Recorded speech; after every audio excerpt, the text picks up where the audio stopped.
Yes, nga we nabagamba ku episode eziyise kano tekagenda kubeera kawanvu, kagenda kubeera kampi naye nga kanyuvu ngaye munfuna.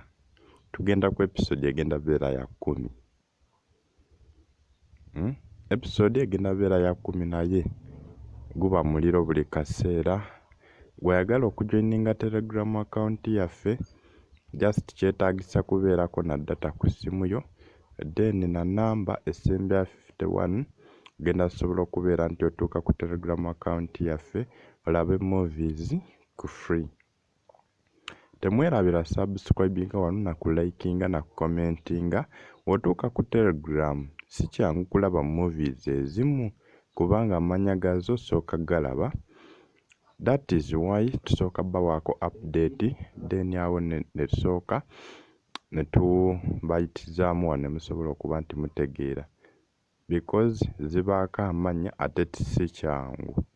Eriyo like 1,000 then 13 za series. So bwe subscribinga wakola kyamaanyi naye osobola ovisitinga Telegram. Buli kimu kibeerayo, just nti ekizibu kufuna link na namba ekutuusaayo. Kozesa namba sembya 51 ogenda sobola okuba nti ekuyamba. Oliyo dasobola okuba nti ekuyamba. N'ekirala kano tuli ku episode ya 10, so tugenda katambula mpola paka tunakamaako. Simanyi wooli, oba oli ku yakumeka, oba oli ku yakubiri, oba esooka oba yakuna, but tulina okatambula ffe mpola tuli ku ya 10 kitulabeko anaku today or tomorrow. Nga mwebale ku subscribe, nga mwebale ku likinga. Bagamba mbu action ate ngeri direct, castle in the sky oba olubiri lw'omubwengula. Ekiba si kyo the good and the bad, oba abamu bakaita Novaland.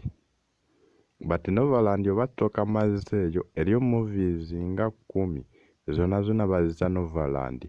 Nane kaseri akali ku Telegram kabaita Novaland ka episode singa 8.